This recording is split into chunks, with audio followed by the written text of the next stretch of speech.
Ladies and gentlemen, please welcome Grayson Brulte to the stage. Thanks, Charlie. Good to see you, Grayson. Good to see you. Awesome. Yep, we're here to talk about the business of autonomy, and we have a really great panel made up of mostly friends, and so let's do it.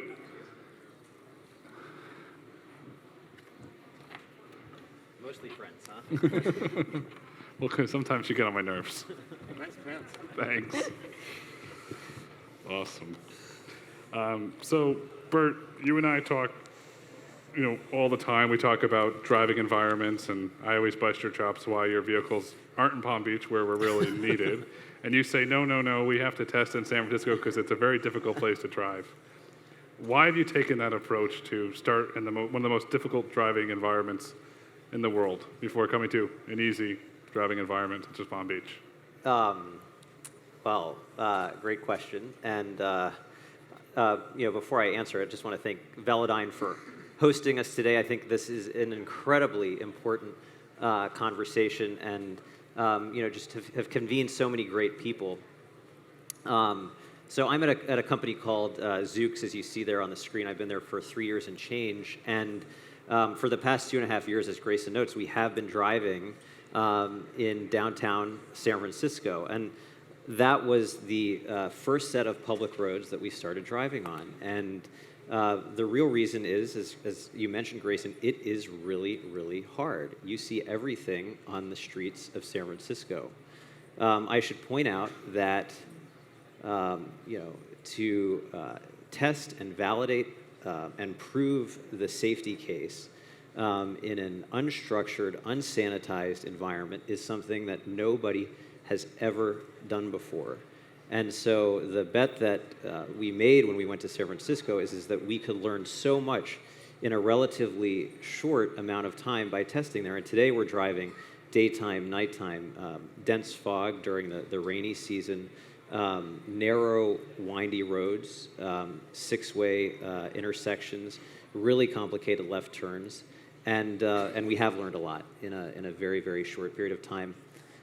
San Francisco is also full of mobility challenges and mobility problems, full of safety problems as well. And Zoox was really born to help solve safety, mobility, and sustainability challenges for cities. And so we think we can eventually help provide a solution.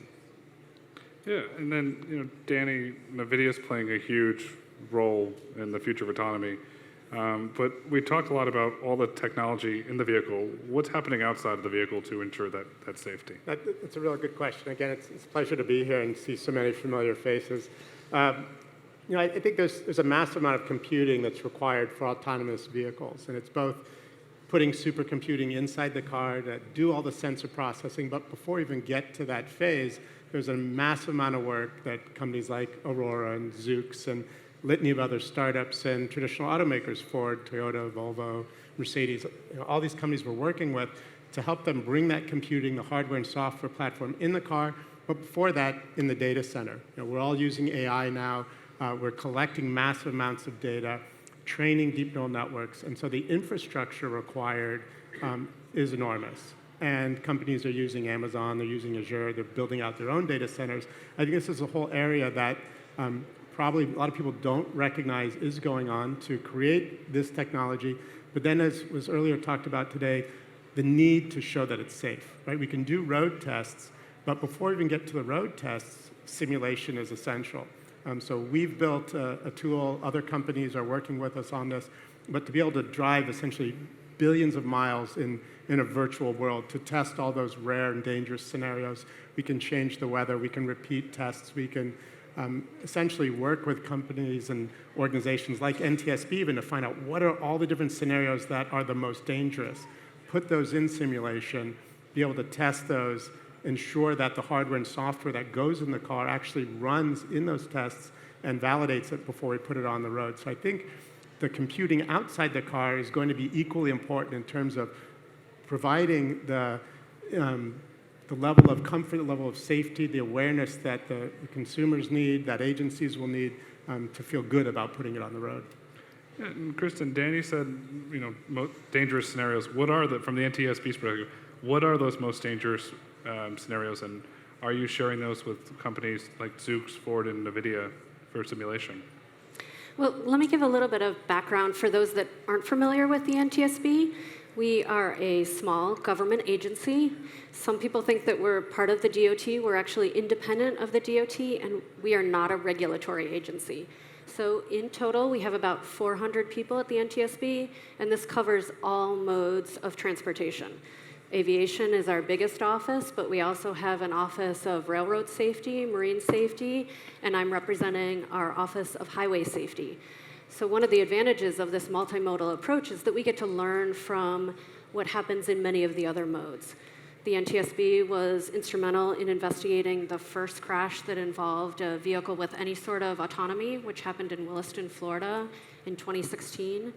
Many of you, I'm sure, are familiar with that, but in that case, it was kind of an edge case, like you were talking about, where we maybe didn't anticipate that drivers would disengage from the task that they were supposed to be performing, and a tractor-trailer turned in front of that Tesla Model S, and ultimately the Tesla traveled directly underneath the trailer without changing its speed. There was no reaction from the vehicle, no reaction from the driver. It was fatal for the driver. Now, of course, we've looked at a number of additional crashes, some of those that we've made public. We recently published a report on a crash nearby here in Culver City, California, where another vehicle with that advanced driver assistance system was operating in an HOV lane. There was a cutout scenario, which is very common but also very challenging for these systems. And that cutout then revealed a fire truck, a stopped fire truck at an angle in that HOV lane. The vehicle accelerated and impacted that fire truck. Low speed, so there wasn't any injury, but again, a condition where this is not an unanticipated situation. We can anticipate that there will be emergency vehicles stopped in the roadway. In this case, it was lending assistance to a previous crash on the other side of the highway. We have a couple ongoing investigations. We're looking at the crash that involved the Uber test vehicle on the Volvo XC90 platform, and in that case, struck a pedestrian pushing a bicycle. Happened at nighttime, not in a crosswalk. There was certainly a lot of discussion over how these systems function in those environments, but we have jaywalking pedestrians all the time. Pushing a bicycle adds some complexity to this, but of course these vehicles have to be able to detect these types of unusual circumstances. We have another investigation that we're looking at, again, in this area, where a vehicle drove into the Gore area, the area that kind of forms a triangle shape when you have a left HOV lane separating off to a flyover for an exchange. Vision systems have to be able to detect unique circumstances in the infrastructure. And then most recently for us, and surprisingly for us, in Delray Beach, Florida, there was almost a recreation of the Williston, Florida crash, that first crash where we had another vehicle, in that case a Model 3, that drove directly underneath the trailer of a crossing tractor trailer. So interesting cases where we hope that through the work that we're doing, providing probable cause, providing safety recommendations. Again, we're not a regulatory agency. We're trying to provide that information to help avoid these same types of crashes from happening again. But sometimes they happen more than once. And I have to ask you, as a resident of Florida, there was an interesting trend that came up in what you mentioned. These accidents were happening in Florida. Is there anything that you can publicly say that you saw in that data for why it was happening in Florida? It's Florida. It's a great place. It was a Florida man, you know. He drove in Florida. I think you have to look at first of all, it's where these vehicles are being sold and the environment that they're being driven in. Some of the crashes are in California, some of them are in Florida, but we're seeing them in other locations as well. I think interestingly in Florida, in both of those cases, there's roadways with a lot of cross traffic. So high-speed roadways that have the appearance of kind of an interstate system with a median, but then they have vehicles that are crossing in front of them, and that also is a challenging circumstance.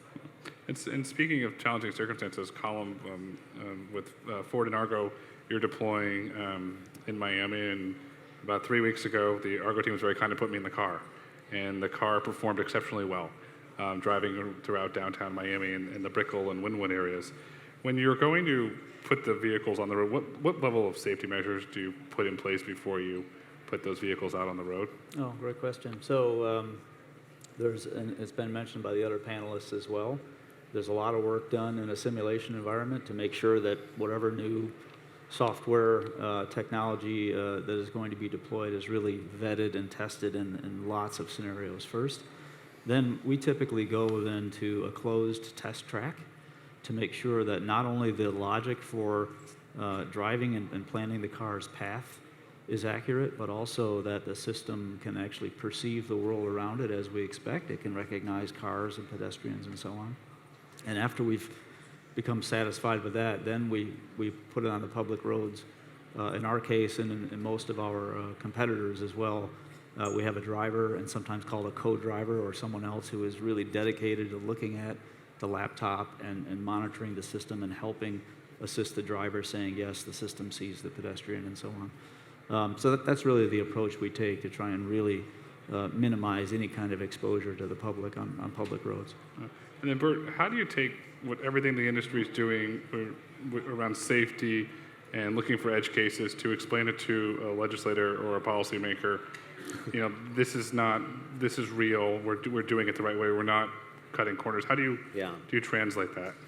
You know, it is still the very early days of this industry, and of course, a lot of questions come from policymakers and lawmakers around this technology. They want to know when it's going to be here. They totally get the safety, mobility, and sustainability policy goals, which I think is really important. But they all want to know how they can trust the system. And so nothing, beats that experiential component, exposing these policymakers and lawmakers to the technology. I think internally, any company has got to have a very strong safety culture. Safety has got to be at the foundation of this industry, and it does begin in-house.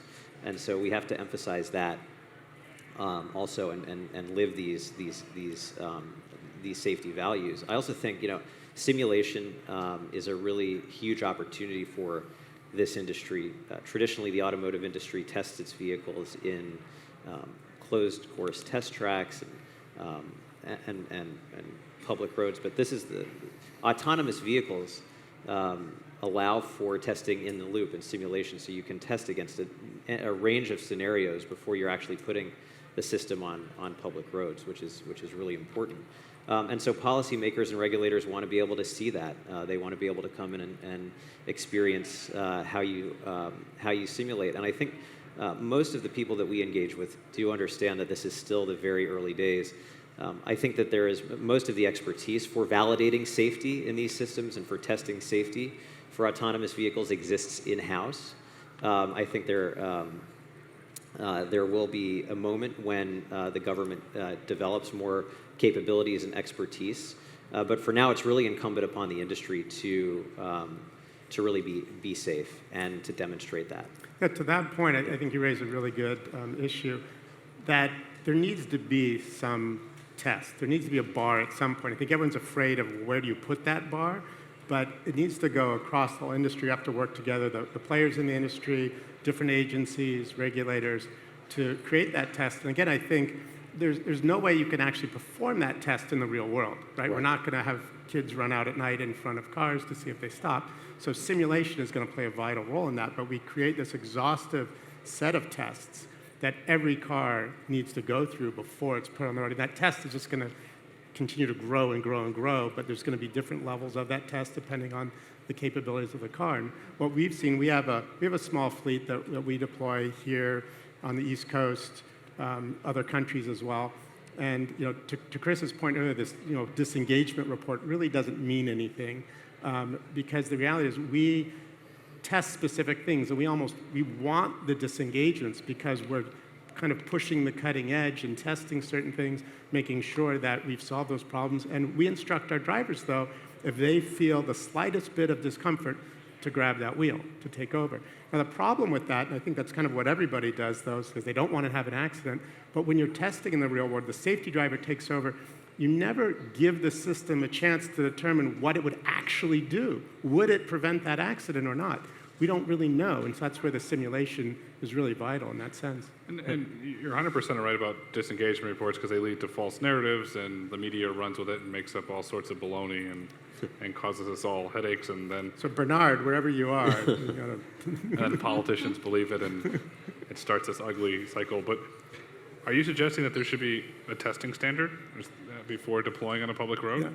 I think there needs to be something along those lines. And we're working with agencies, both in the US as well as TÜV out in Germany, to try to at least put together this. Maybe it's not an actual licensing program, but it'd be more like the crash test. We have different stars, you have different levels. But to really put together something that the industry can embrace and everyone can contribute to, all these different scenarios, things from NHTSA, things from NTSB, things from municipalities, whatever those dangerous scenarios are, and working within a broader community to create this scenario database. It's not about miles, I think, as we all know. It's about the scenarios, and to be able to test those. And then what we do is once we have a scenario, we can just run it and ad nauseum, different times of day, different weather conditions, randomize other variables, and really show the robustness of these systems well beyond any live testing could do. Hey, Colm, do you have any thoughts on the theory of a testing standard from Ford's perspective? Yes, in fact, we've, together with SAE, working with GM and Toyota as the original founders, and now including more OEMs such as Honda and so on recently joined, we are creating some recommendations for those types of standards. I want to be clear that it's just recommendations because it's not really our job to make a regulation. That's the job of NHTSA or other entities like that around the world. But we can certainly help educate them in terms of what we think makes sense. We are, let's say, forced right now to compare our systems against human drivers because that's where all the statistics are today. But in reality, if you look at the accidents that happen that cause all the injuries and the deaths and so on, yes, it's human error. Primarily, it's human error in not following driving laws. If you were to read any state's booklets on here's what drivers should be doing, it's all about anticipating, it's all about stopping at stop signs, red lights, etc. We believe that's a relatively quick way to establish the types of behaviors that we would expect from autonomous vehicles to follow the law in general. That's a very objective test. It's not as subjective as trying to compare to human drivers. I'm not trying to suggest that we won't eventually compare ourselves to human drivers, but to get some really basic standards, I think we can all agree a car should follow the law to the best of its ability. And you're 100% right, because I think we have an opioid crisis in this country, but I think another crisis we don't talk about enough is distracted driving. Every day going down the road, you're always seeing somebody distracted, and it's really important to keep in mind that the autonomous vehicle is not going to get distracted. It doesn't get distracted, that's right. That said, humans that are not distracted and are paying really good attention are actually really good drivers in general. Yeah. It is that lack of attention. So yes, AVs will not get distracted. But the challenges that AVs have really, in my mind, against humans are kind of twofold. One is perception. Does the AV really perceive what it's seeing around the world accurately? And then the second, which is a tough one, is prediction. Predicting what those objects or those actors will do 5 seconds, 10 seconds into the future, and being able to do that. That's something humans do really well.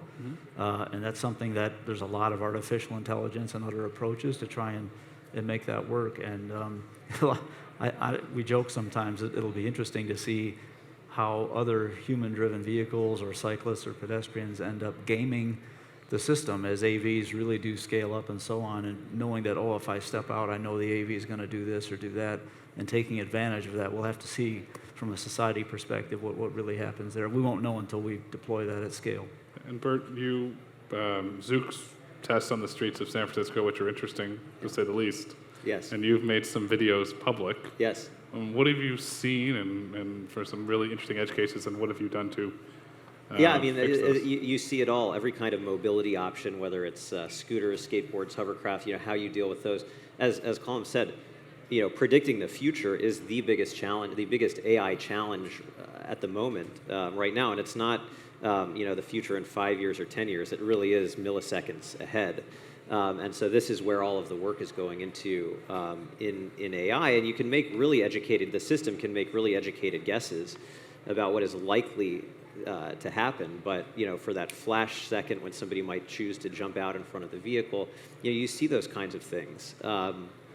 and how you react and how the system reacts is really so critical to validate in this moment of testing. Can I add something onto that, if I may? I was lucky enough to drive or to ride in an autonomous vehicle several years ago when my oldest son was an engineering intern. And he was working at the same company I was, and I made him drive me back and forth to work every day for about 3 months. He was 19. He had never really driven in rush hour on the freeway before in the Detroit metro area, and he didn't know what to expect. And I'll give you guys this example in terms of predicting what other drivers are going to do. We were getting onto one of the major freeways, and the entrance onto that freeway actually comes in from the left lane, the fast lane. So he's driving along. We're overtaking some traffic next to us in the adjacent lane at maybe 1 or 2 mile an hour difference. And I'm sitting there in the passenger seat, and I see a car come flying up next to us on the right. And there's a little gap between us and the next car in front of us. Well, what's that other driver going to do? All the experienced drivers say, oh, watch out, he's going to cut you off. And I said that to my son. He said, how did you know? It's experience. Yeah. It's exactly that, knowing that environment, watching other drivers, knowing what to expect. That's the key. Well, and I think what's amazing about autonomous vehicle development right now is that was in a car that was optimized for human vision, right? So you're looking out. The vehicles of the future are going to have perception all around the vehicle, so they're going to be able to understand what's coming, and they'll be optimized for machine vision in a way that the cars that have been engineered since we transitioned from the age of the horse and carriage to the automobile have been engineered around everything that we need to see out of the vehicle, from rear view mirrors to side view mirrors, things that the law requires, the vehicle codes require: rear view mirrors, side view mirrors, windshield wipers, of course, things that the full promise of autonomous technology will render obsolete. And so the challenge that all of us have at the moment is how do we explain and show and prove that the sensors can perceive, see, predict what's happening around them. The other thing that we're doing is, in addition to all the sensing outside the vehicle, we're adding sensors inside the vehicle. So as we have this transition where cars that partially drive themselves, doing driver assistance, whatever it may be, monitoring that driver is a key part of it. Understanding who's in the car can provide convenience benefits, but also knowing, is that driver paying attention, being able to provide alerts, having the system take over more, or if the driver's looking one way and something's happening on the other side, the car could actually take preventative action because the driver is distracted in some way. So I think, again, these fundamental building blocks that we're developing are available for companies, whether it's a Zoox or a Ford or anyone else to build. And I think we are seeing these cars get safer and safer and safer. Getting that Vision Zero, though, I think is a long ways away, as long as you still have humans doing crazy things on our roads. So it's interesting that you bring up sensors inside the vehicle. That's actually some of the aspects in the investigations that we're looking at for driver complacency, where they trust the system more than possibly they should, and even for some of the higher levels of autonomy, where you have a driver or a operator who's paid to do their job may not remain engaged in that driving task. And so how do you keep them engaged? And then what is the appropriate time to alert them? How long should they have? We're seeing in Europe where 15 seconds seems to be kind of that maximum time frame. But as we all know, in a highway, it's a dynamic environment. So much can happen in 1 or 2 seconds, let alone 15 seconds. So what is that appropriate time, and how long, especially when you're talking about lower levels of autonomy, if it's an advanced driver assistance system, how long can that driver be disengaged from the driving task and have it be acceptable, which is obviously then a balance of how often do you alert the driver? Do they lack trust in the system? And it's interesting that you talked about trust in the lower levels of autonomy. I was at a cocktail party last week, and gentleman's probably in his late 60s, early 70s, and we started talking about self-driving cars. Oh, I got one of those. Don't worry, it's going to drive me home tonight. And he totally believed, and he's throwing them back. And I had to talk to his wife to explain that it's not going to drive you home. And it's interesting trend, at least I've seen in Florida with older individuals that have a Tesla, they think it'll drive them home, and they can drink more. Is that how do we, as an industry, get over that hurdle where this is not a self-driving car, but they truly believe it no matter what you tell them. And I ended up seeing the guy at our school the following day. I went on the internet, I looked it up. You're right, it's really not a self-driving car. Yeah, there's a big difference between driver assistance and let's say level 4 autonomy, right? Yeah. And the level 4 autonomy vehicles that we're developing and some others as well won't have a steering wheel and pedals. I think it's pretty obvious there's no way for a human driver to drive that vehicle. Whereas the ones that do have a steering wheel and pedals that are accessible and presumably would have a human driver behind it, it really is more of a driver assistance technology. And how to get that message out, the media plays a big role there. And I think there's been, whether it's due to hype or other reasons, some mischaracterizations. Yeah, no, the media has been completely unfair and inaccurate in their reporting of autonomous vehicles. And you look to the Washington Post article, was it 2 weeks ago, where they broke down all the different scenarios. But I believe as an industry, we are getting there and we're doing the right things. And at the end of the day, we'll succeed because we're being honest, we're operating with integrity, and we're developing that trust. So thank you to the panelists, and I'm happy to take any questions. Yeah, let's see if we've got a few questions. We've got hands up right here. As you're getting the microphone, Danny, can you tie the concept of simulation? I mean, it's simulated, but is it transferring directly into knowledge on the car? So what we're doing is we're actually simulating the cameras, the radar, the Lidar. So we work with companies like Velodyne to figure out what would that environment be like mirroring the real world in a virtual environment, and then generating those virtual sensor signals. Then we're feeding that into the computer that's running the software, and so that computer is actually what goes in the car. So it thinks it's driving on a real road. It thinks there's a kid running across the street at night. It detects that. It then controls the system, and then we can, since we're feeding it known scenarios, we know whether it responds appropriately or not. So it's a direct correlation. Right, so we call it hardware in the loop. So we're actually testing the real hardware and software that eventually will go on the road. I'd hate to think all these cars were just getting really good at video games. And, so. Question? You know me. Yeah. I usually do have questions, but actually I must apologize. This is going to be more of a comment because I heard some comments from the panel that were very disturbing to me. That you will not find someone who is more bullish on autonomous technology than I am. I have been waiting, I have been chugging out of the trough to get through this, and hopefully we'll have autonomous vehicles. Pedestrians and cyclists are not the problem. Human driving is the problem, and that's what we're trying to solve for.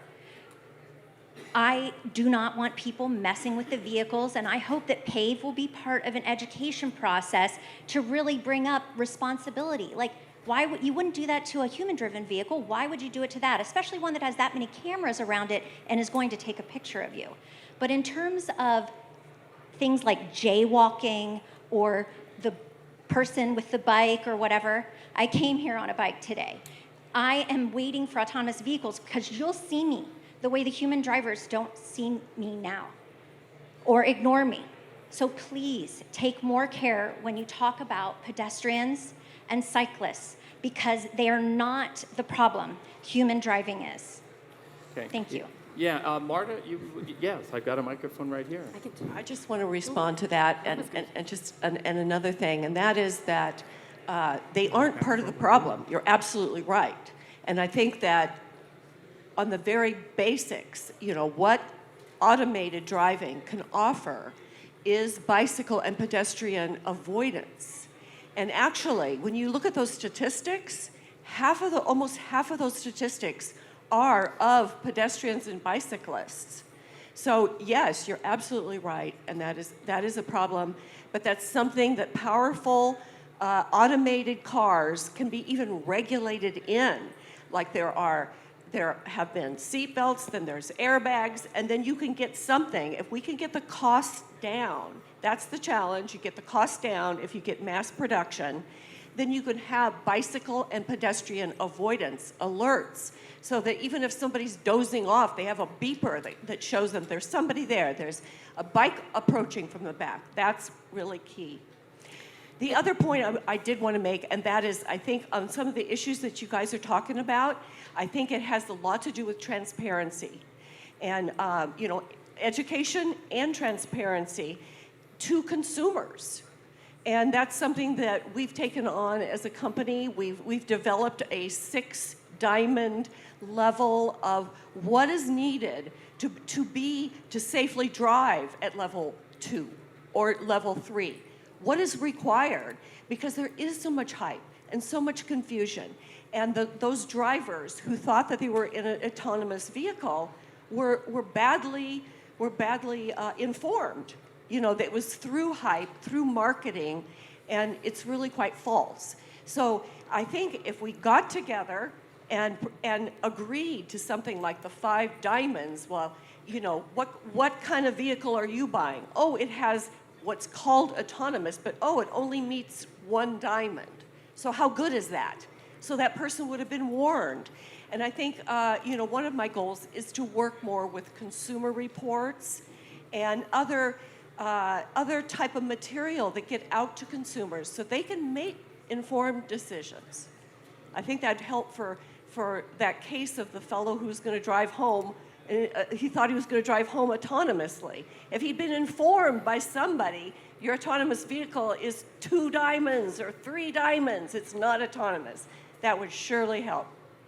Thank you. Thank you. To add on to that comment that you made earlier, the NTSB has been looking a lot at what we call vulnerable road users. So that would be pedestrians, bicyclists, motorcyclists. And we're recognizing that some of these building blocks that we're talking about for automation don't necessarily take into account these vulnerable road users. And statistically, they're becoming a much larger portion of the total fatality count.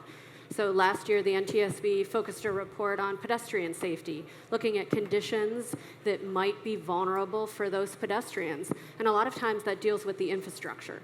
The infrastructure may be designed in such a way that it's only friendly for vehicles. There are not crosswalks in a convenient location. And so pedestrians may be making choices that aren't necessarily in line with what the vehicle would be designed to do. So often we're talking about the rules on the roadway, but if you don't have safe places for pedestrians to cross, or pedestrians are let off from the bus stop in a location where there aren't even sidewalks, well, of course, then they have to walk on the roadway.